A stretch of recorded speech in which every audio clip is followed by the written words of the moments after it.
Merci, M. le maire. Ce week-end avait lieu la 7e édition du triathlon du Fjord dans l'arrondissement de la Baie. Cette compétition met en lutte des athlètes élites qui se disputent les grands honneurs en course à pied, en nage et à vélo.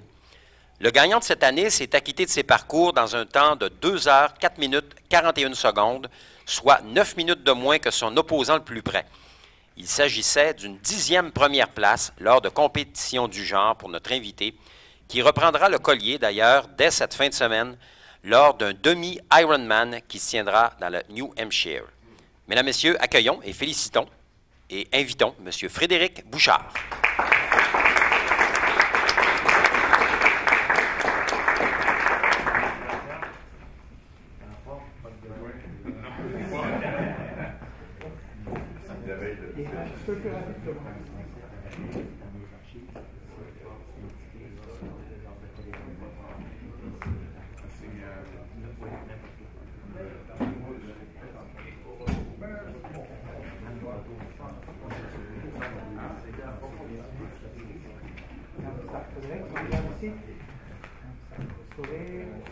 Regardez-moi un peu, messieurs, s'il vous plaît.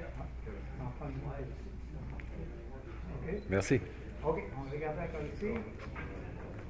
Pour moi, c'est beau, Larry.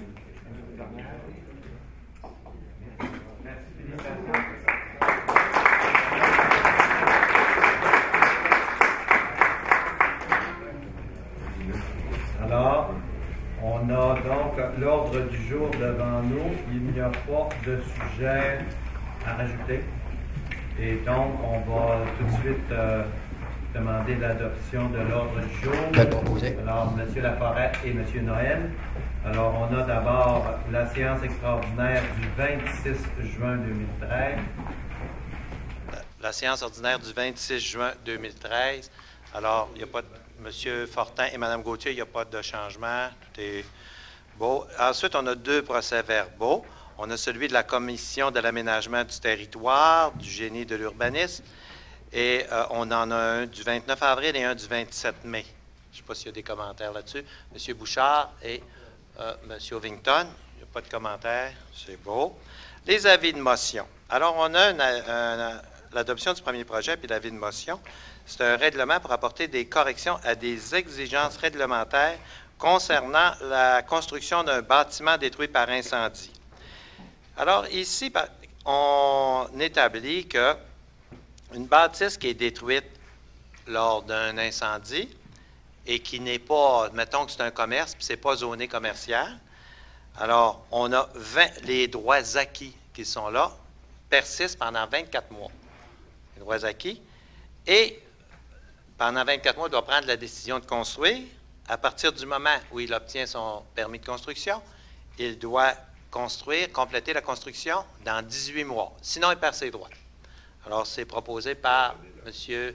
Noël et M. Tremblay. On a un projet de règlement qui a pour objet de modifier un autre règlement. Ici, on interdit les manifestations illégales. C'était illégal, ça veut dire que c'est interdit, mais on définit mieux c'est quoi une manifestation illégale. Par exemple, une manifestation où il y a on n'a pas demandé l'autorisation, on n'a pas fourni de tracé, où il y a de la violence. À ce moment-là, on interdit ces manifestations-là, et même si tout est en règle, la personne ne peut pas se voiler le visage. Alors, les policiers nous disaient que le règlement n'était pas assez clair pour faire des arrestations. Alors, à partir de là, si jamais il arrive des choses, on va pouvoir agir. M. Laforêt donne l'avis de motion. Ensuite, c'est un projet pour en modifier un autre pour le contrôle des systèmes d'alarme. Il y a des gens qui font partir des systèmes d'alarme pour le fun, comme on dit, là. Bien, à ce moment-là, il va y avoir une amende. S'ils font ça, une amende de 75 $. Et si c'est une compagnie, c'est rare, une compagnie qui s'amuse à faire ça, là, mais l'amende est presque 2 fois plus élevée. Mais évidemment, ce n'est pas un accident, là. C'est une amende, c'est quelqu'un qui... il y en a qui s'amusent à faire ça, donc on va avoir un règlement là-dessus. Alors, l'avis de motion est donné par M. Ovington. L'autre, c'est un projet de règlement pour la paix et le bon ordre. Ici, on a beaucoup de plaintes parce qu'il y a des automobiles qui sont stationnés partout dans la ville, et puis c'est marqué à vendre. Puis ils mettent ça sur les endroits publics les plus passants. Bon, ça va être interdit de faire ça. sauf si ça va être permis sur sa propriété ou si c'est un vendeur. Sinon, ça va être interdit. Alors, Mme Gaudreault. L'autre, c'est un projet de règlement pour modifier un règlement relatif à l'eau. Alors, encore une fois, ici, ce qu'on veut, c'est pour se servir de l'eau potable là, à l'extérieur, la période va être étirée de 2 semaines. Par contre, si une personne se sert de l'eau potable d'une façon déraisonnable, là, on ne courra pas après le monde, là, mais c'est évident que les polices ne se cacheront pas derrière des remises là, pour pogner le monde, je ne pense pas. Là. Mais si c'est vraiment déraisonnable, il y a une pénalité qui est de 150 $ dans un cas semblable. 100 plus 50 $ de frais. Alors, M. Quentin. 4.6, 4.7, là, c'est la même chose. C'est pour le secteur de Port-Alfred, pour le programme de revitalisation, 750 000. Alors, il y en a un qui c'est des critères et l'autre, c'est l'emprunt. Alors, l'avis de motion est donné par Mme Gauthier. L'autre, c'est un projet de règlement pour la revitalisation de certains secteurs. On dit qu'on a le droit aux honoraires professionnels quand on obtient l'emprunt jusqu'à concurrence de 7 500, c'est admissible. Alors, c'est donné l'avis de motion par M. Laforêt. Ensuite, le dernier avis de motion, c'est que dans notre programme de revitalisation, on met plus de catégories d'immeubles. Il y avait certaines catégories d'immeubles, mais là, on a élargi ça. Là. Il y a plus de catégories d'immeubles pour permettre ça. Alors, c'est donné par M. Blackburn. On passe dans les règlements maintenant. Alors, les règlements là, de 5.1 à 5.4, je vais vous en parler, mais s'il y a des personnes qui désirent avoir de l'information, l'urbaniste en chef de la ville est présent dans la salle. Il pourrait venir nous donner de l'information si quelqu'un en veut avant, concernant un point particulier. Et vous pouvez même venir au micro si vous avez quelque chose à dire sur un de ces points-là, parce qu'on adopte les règlements. Alors, on en a... Alors, ici, on a, par exemple... c'est tous des règlements qui ont pour objet d'assurer la concordance. Vous savez qu'on a, nous autres, notre plan d'urbanisme. Je le répète, ça fait plusieurs fois que je le répète, mais je suis tellement content de le répéter. Saguenay, la seule grande ville qui, depuis la fusion, a adopté son plan d'urbanisme. C'est fini, c'est réglé, on l'a adopté. Il n'y a aucune ville qui a essayé. Il y a la ville de Sherbrooke qui a essayé, il y a eu un référendum, ça n'a pas passé. Le référendum a coûté 1 million. Il faut qu'il recommence à zéro. Les autres, il n'y a pas une ville qui a réussi à faire son plan d'urbanisme. Ça, c'est de regarder la ville. Pour les 50 prochaines années, on s'en va où avec notre ville? Moi, j'ai toujours dit que si tu veux voir si une ville va bien, regarde son plan d'urbanisme. Alors, on fait beaucoup de changements qui sont faits jusqu'à 5.4. C'est toujours des amendements qu'on fait parce qu'un coup qu'on l'a fait, là, on apporte des petits amendements parce que c'est tout nouveau. Puis il y a des citoyens qui viennent nous voir qui nous disent, écoute, il y a des... Ça, là, je trouve que ça ne s'applique pas dans mon cas. Ça ne s'applique pas dans mon cas. Alors, on apporte des corrections. Ensuite, on est à 5... ça me prend un proposant un secondaire, M. Jean et M. Cléry. L'autre, c'est pour les constats d'infraction. Les constats d'infraction, on va pouvoir y aller par Internet, payer nos constats d'infraction. Une chose importante à savoir, c'est que la personne qui utilise Internet, ça va coûter 6,50 $. Évidemment, peut-être qu'elle les aurait payés à la banque pareil, mais là, il va être obligé de les payer là-dessus. Puis on s'est dit, dans le fond, c'est un frais que la ville doit assumer, c'est ce que ça coûte. Puis on s'est dit, c'est pas normal que ce soit les autres citoyens qui payent pour lui. Alors, en plus de son constat d'infraction, si elle le paye par Internet, c'est 6,50 $. Alors, c'est proposé par M. Blackburn et M. Dahl. L'autre, c'est une erreur de numéro qu'il y avait eu dans un règlement. Là. Au lieu de MG, on avait mis UG, c'est des unités de mesure. MG, ça veut dire milligrammes. Au lieu de milligramme, c'est une erreur, on avait mis UG. Alors, on s'est aperçu de ça, donc il faut faire une correction. M. Blackburn, Mme Gauthier. 5.7. 5.7, alors, c'est notre 1 245 000 là, pour la mise aux normes, la démolition d'aménagement d'immeubles. Entre autres, l'immeuble Roi Moteur est inclus dans ça. Puis on a une réserve foncière pour acheter des immeubles. Alors, quand on a besoin d'acheter un immeuble, la ville, on est prêt, les règlements sont faits, on est prêt à l'acheter. Mais l'immeuble le plus important qui va être fait à même ça, c'est l'immeuble de Roi Moteur. Les Roi Moteur, c'est situé près de l'hôtel de ville de Chicoutimi.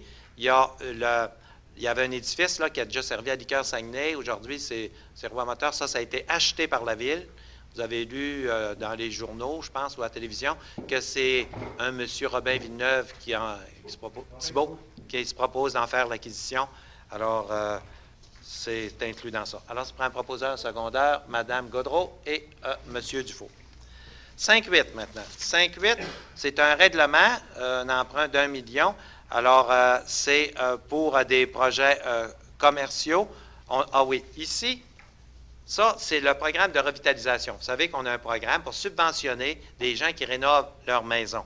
On augmente les catégories des meubles qui sont permises pour cette subvention-là à 5,8. Alors, c'est M. Dahl et M. Cléry. Les affaires générales, on a deux cautionnements. Il y en a un, c'est le club de ski de fond, le Norvégien, 25 000 $ pour un an. Vous savez que c'est toujours un an maintenant parce qu'on veut à chaque année les revoir si on fait le même cautionnement, tout ça. Alors, le théâtre du palais municipal, c'est 1 million un an, puis le centre de ski norvégien, c'est 25 000 $ pour un an. Monsieur Laforêt et Monsieur Noël.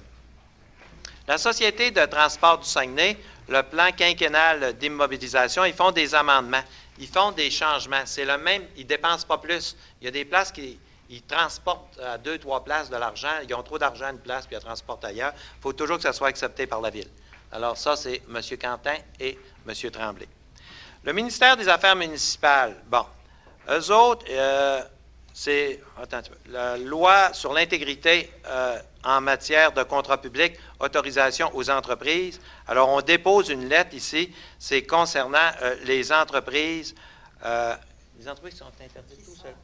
Qui sont non admissibles au contrat public. Ah oui, c'est ça. Oui, il y a des entreprises qui sont non admissibles au contrat public avec ce qui s'est passé à la Commission Charbonneau. Alors, il faut déposer la lettre qu'on a reçue du ministère à cet effet-là. Alors, M. Noël et M. Dufault. Le dépôt des états comparatifs, les redditions de comptes au 30 avril 2013. Alors, on fait ça 2 fois par année, M. Cléry et Mme Gauthier. La liste des paiements au 30 mai 2013, ça aussi, on les dépose tout le temps, M. Blackburn et M. Cléry. La réfection, la réfection des chaussées dans les chemins ruraux. La demande de subvention. M. Quentin, vous voulez le proposer, je vous comprends pourquoi. Et M. Laforêt. Oui. Mais je vais expliquer aux citoyens un petit peu c'est quoi cette affaire-là. Il y a à peu près 6 mois, le conseil municipal vous a informé du fait qu'on a demandé au ministre Sylvain Gaudreau de nous aider pour nos rangs parce que nos rangs, on en a trop, ils sont trop longs, puis ça coûte une fortune à entretenir. Écoute, c'est 2 fois et demi l'île de Montréal, il y a des rangs qui finissent plus. Ça, c'était beau. On a fourni une demande. Là, on a parlé au ministère. La demande était pas assez précise. Là, puis il faut être réaliste aussi. Tu sais, tu veux nous qu'on t'aide, là, mais les montants d'argent étaient peut-être exagérés. Là. Il faut bien organiser ça. Là, on y fournit un état de situation au ministre. Vraiment, c'est bien fait, là. Un état de situation de nos rangs dans la ville. Et on lui demande l'aide suivante. On peut y demander 1 milliard, là, mais on sait qu'on ne l'aura pas. Alors, il faut être réaliste. Puis nous autres, avec ça, on fait notre affaire. On dit qu'on a un projet de 25 millions. La Ville en paierait la moitié. Le ministère en paierait la moitié. Et ce serait sur une période de 5 ans. 5 millions par année pour mettre dans nos rangs. On a besoin de ça.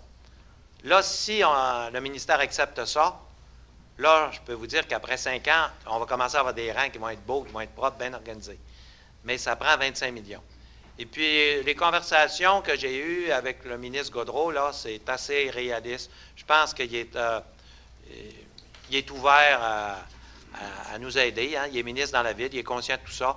Maintenant, il n'a pas dit oui, là, mais il reste que les discussions sont franches. Puis je pense que ce document-là va nous aider beaucoup. Alors, c'est propre. Aviez-vous un appuyant? Pardon? Je vais appuyer mon collègue. Oui, vous avez OK parce que c'est dans son quartier. Alors, M. Quentin, M. Ovington. Monsieur le maire, si vous permettez un petit commentaire. Ah, c'est votre... Oui, allez-y. Monsieur le maire, je tiens premièrement à vous remercier parce que ça fait plusieurs mois qu'on en parle au niveau des besoins dans les rangs. Au même titre que les programmes qu'on a eus depuis des années dans les centres-villes, de rénovation des centres-villes. En tout cas, si on a un programme comme ça au niveau des rangs, ça va nous donner vraiment un bon coup de main. Vous êtes sensible aux besoins des gens ruraux, puis je tiens à vous remercier publiquement, M. le maire. Merci, merci. Ah oui, pour le rural, il faut faire quelque chose. Les décrets de travaux. Ici, on en a dans la résolution qui vous a été présentée pour 900 000 $. Mais cet après-midi, on a regardé ça, là. Ça en prend pour. Il faut en rajouter. Alors, ce qu'on rajoute, je vous les énumère. En plus de ceux qui sont dans le règlement, là. D'abord, on rajoute l'Aqueduc, la rue des Bouleaux, 150 000 $. 250 000 $ qui va être mis tout de suite dans le rang Sainte-Famille. Parce que le rang Sainte-Famille, on ne peut pas attendre, là. Il faut mettre 250 000 $ tout de suite. Et il y a 3 rues qu'il faut refaire. 100 000 $ pour 3 rues. C'est 25 000 $ pour 3 rues. Saint-Charles, Bature et Saint-Bruno. Ensuite, on a la rue de l'Arénage-Coutiminor, 40 000 $. Et on a l'aqueduc de la route des Bouleaux à Chipcha, 150 000 $. Alors, on l'additionne. M. Quentin et M. Ovington. Ça, c'est beau. Il va y avoir un 100 000 $ aussi pour l'achat de terrain au coin du port et des chutes. C'est le prochain. Mais moi, là, 6.7.2. oui, on était rendu là. C'est ça. 6 un règlement d'emprunt, c'est un 100 000 $ pour l'achat d'un terrain au coin du port et des chutes. Alors ça, c'est proposé par Mme Gauthier et M. Cléry. Un autre règlement d'emprunt, c'est le même, là, 1 245 000 $, là, c'est toujours la réserve foncière plus Roi Moteur. M. Fortin et M. Dard. Règlement d'emprunt, maintenant, 280 750 $, c'est l'aqueduc rue Fortin et Carrière dans l'arrondissement de Chicoutimi. M. Cléry, M. Fortin.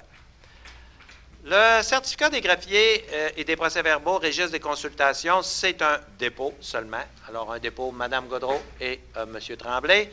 Une demande d'autorisation de la CPTAQ. C'est le ministère qui nous demande une autorisation parce qu'ils construisent la route 170 sur un territoire agricole. Il faut qu'ils demandent eux autres aussi l'autorisation.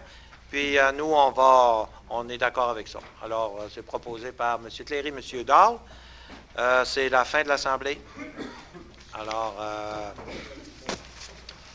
on devait passer le stationnement du Centre Georges Vézina, mais la direction du Centre Georges Vézina nous a dit qu'ils ne voulaient pas ça tout de suite. Ils veulent ça seulement au printemps parce qu'ils trouvent que ça va être trop dérangeant pendant... donc, on va faire ça au printemps. Est-ce qu'il y a des gens qui veulent poser des questions?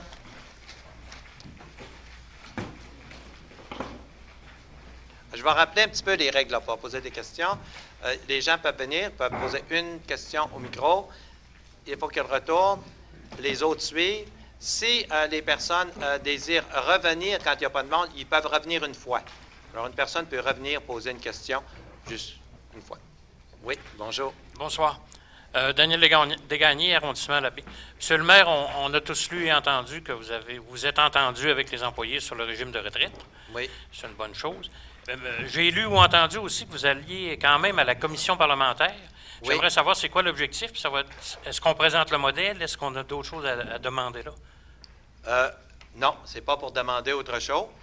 C'est parce que ils nous ont... vous savez qu'on a fait parler de nous autres partout au Québec pas mal avec notre histoire de caisse de retraite. Puis, ce qui est arrivé, c'est que eux autres veulent savoir comment on s'y est pris pour en arriver à ça. Alors, la commission me demande, c'est dans 15 jours, me demande d'aller leur présenter notre solution. Comment nous, on a fait pour s'entendre avec nos employés. Parce qu'il n'y a pas d'autres villes qui se sont entendues, puis je pense qu'ils ne sont pas prêts de s'entendre. Mais je ne sais pas si vous l'avez entendu dire, je rajoute ça, là. On y tenait depuis longtemps. Vous avez vu que le climat de travail à la table du Conseil est bon. Vous le savez, on se le fait même reprocher. Hein? Je me disais, avant, quand ça se chicanait dans le premier mandat, il disait pas rassembleur, toutes sortes d'histoires. Mais c'est la même chose avec les employés. Alors, le climat de travail est bon. Puis quand le climat de travail est bon, bien, ça produit beaucoup plus. Alors, le climat de travail n'a pas toujours été aussi bon, là, je tiens à vous le dire. Mais vous en connaissez tous des fonctionnaires à ville, puis je pense qu'ils vont vous le dire. Parce qu'il faut avoir un climat de travail assez exceptionnel pour en arriver à une entente comme celle-là. Parce que quand tu dis à un fonctionnaire qui va avoir des démarches à faire, des sacrifices à faire, il faut quand même que... Alors, c'est ça que je vais leur présenter. Comment on s'y est pris, où on en est arrivé, puis tout ça. Puis il y a une chose que je vais leur dire, mais parce que vous me dites ça, puis j'ai passé la fin de semaine à me préparer, parce que je me prépare comme il faut. Il y a une chose que je vais leur dire, puis qui qui est un peu exceptionnel dans ça, c'est que tout ça, normalement, les fonds de retraite, c'est préparé par les avocats. Les avocats préparent tout ça puis négocient. On le faisait à Saguenay avant. On avait toujours un avocat qui nous accompagnait dans nos conventions.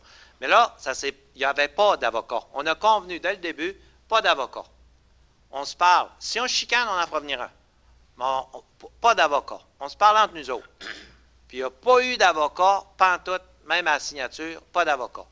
Alors ça, c'est... ça coûte rien. Puis ça prouve que l'ambiance est bonne. Je vais déroger de la procédure pour vous féliciter. Merci. Je suis un employé de l'État depuis plus de 35 ans, puis moi je dis employé, j'aime pas le mot fonctionnaire, les employés municipaux aussi. C'est pas sain dans une population, tout ce qui se dit sur des fonds de pension puis sur l'avenir des gens. C'est très, très bien qu'il y ait eu une entente. Merci. Bonjour, monsieur. Bonjour, monsieur le maire. Mon nom est Jean Tremblay. Oui. Moi, ce matin, j'ai ouvert le journal. Oui. Je vous ai vu sur le journal avec une belle photo puis un beau tableau numérique de 300 000 $.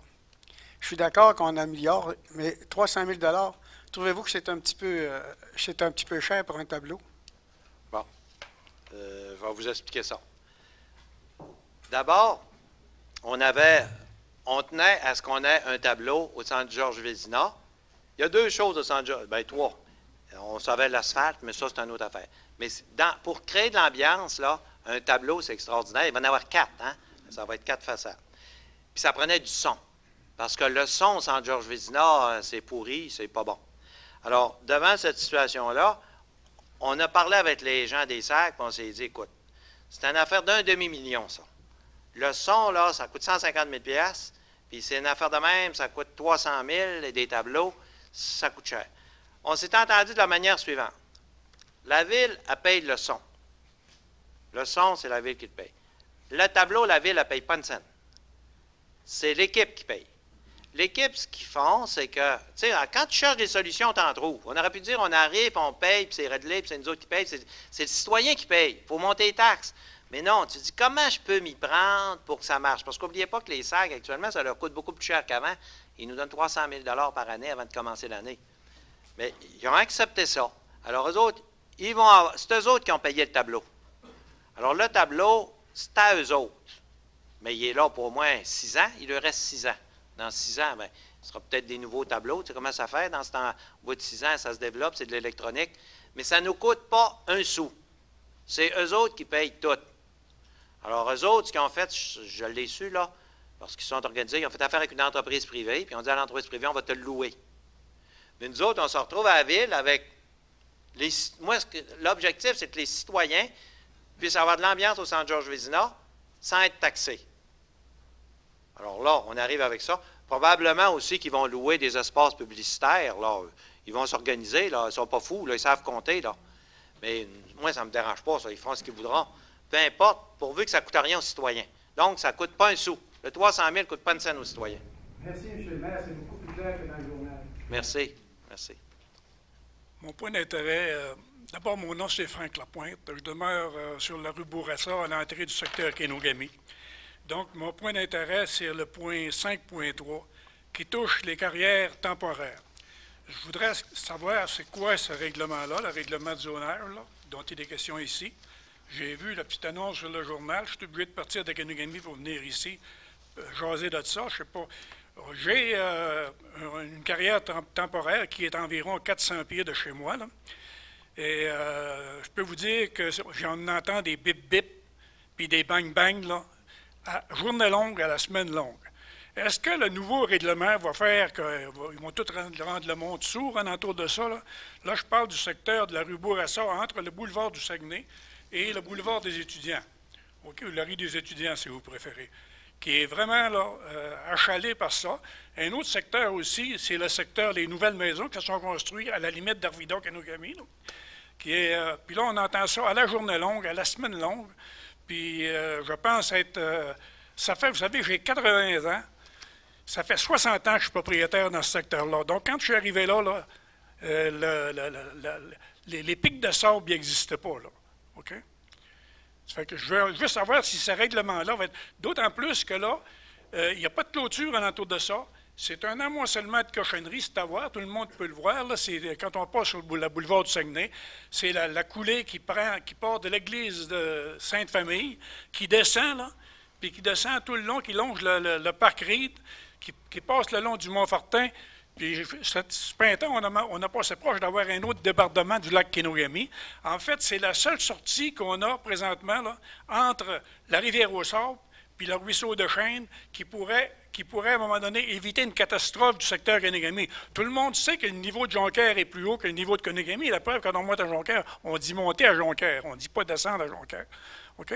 Alors, ma question, mon inquiétude, c'est qu'on est en train de remplir cette coulée-là, OK, avec le consentement des échevins, OK? Puis de vous, M. le maire. Puis on est en train de remplir cette coulée-là. Puis ça, c'est comme un... Puis d'ailleurs, il y a déjà un tuyau là-dedans qui ramasse l'eau des pluies, OK? Un tuyau de 30 pouces de diamètre qui passe justement par là parce que c'est l'égout normal qui descend vers la rivière Saguenay. Alors, je voudrais savoir si ce nouveau règlement-là va servir à nous mettre des bouchons dans les oreilles pour arrêter le bruit qu'on doit vivre, là. C'est pas croyable, cette affaire-là. Là. Puis là, où est-ce qu'on s'en va avec ça? Y a-t-il des règlements pour avoir des clôtures? Y a-t-il des règlements pour diminuer le bruit? C'est quoi, là? Pourquoi qu'à 80 ans, je suis obligé de partir? Vous savez, là, aujourd'hui, là, on a de la misère à avoir des réponses à nos questions. Un gars comme moi, là, pourtant, ça fait longtemps que je suis là, puis je me suis occupé déjà de certaines choses, puis on a de la difficulté à se faire entendre. Hein? On a énormément de difficultés. M. Tremblay, que je vois ici pas loin, est très au courant de la problématique. Va vous dire quelque chose.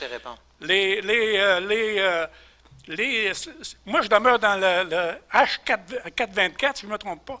Puis ça, là, cette partie-là, ça touche le 425, 426, puis le 441. Il y a eu à un moment donné un changement de zonage qui s'est effectué avec le 426 puis le 441 pour permettre à cette entreprise-là de s'éjarer vers le boulevard des étudiants.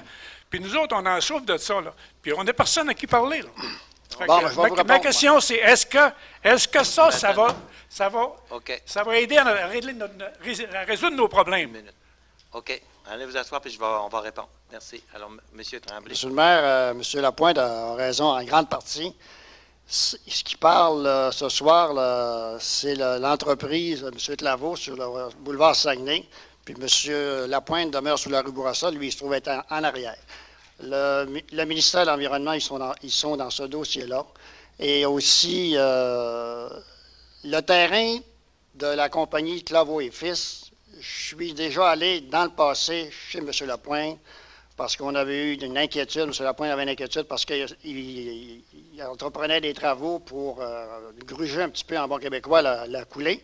Effectivement, il était sur son terrain dans le temps parce qu'il pouvait prendre une bonne partie de la coulée. Puis effectivement, il l'a fait. Mais il y a des règlements qu'il faut qu'ils soient respectés. Je suis bien d'accord avec lui. Il a déjà clôturé. Ils ont mis des clôtures à terre. Il y a des choses qui n'ont pas toujours peut-être été faites dans les règles de l'art. Mais c'est pareil comme l'autre dossier qui parle sur le boulevard des Carrières à Pierre, sur le boulevard du Saguenay. Moi, je ne peux pas en parler plus qu'il faut ici par rapport que, vous savez comme moi, qu'il y a des choses juridiques qui sont en cours dans ces dossiers-là. Fait que, mais pour le dossier de M. Lapointe, ce qui parle, là, effectivement, il y a des choses qui sont dans les normes, qui sont correctes. Il y a un dossier qui est en cours. Qui est en cours, mais il faut surveiller aussi. Le ministère de l'Environnement, il a un travail à faire parce qu'on ne peut pas déverser n'importe quoi dans une coulée. Et puis on a fait des démarches aussi auprès du ministère de l'Environnement, puis ils sont au courant de ça, M. Lapointe, et le ministère de l'Environnement, mais peut-être qu'ils sont peut-être pas assez assidus. Là. Mais moi, j'aimerais ça qu'on m'explique un peu mieux le dossier. Là. Okay. Cette semaine, je vais vous demander de venir me l'expliquer au bureau comme il faut. Ça va, monsieur? Il y a 40 pieds d'épais de trottoir de ciment. De trottoir de ciment puis d'asphalte. Il y en a 40 pieds d'épais sur l'égout de 30 pouces qui descend vers le Saguenay, pour votre information. Mais on ne peut pas tout régler, je ne le connais pas, mais je vais me le faire expliquer comme il faut le dossier. Il n'y a pas d'autres questions, alors on va lever l'Assemblée. Merci. Monsieur Tremblay, Monsieur Ovington.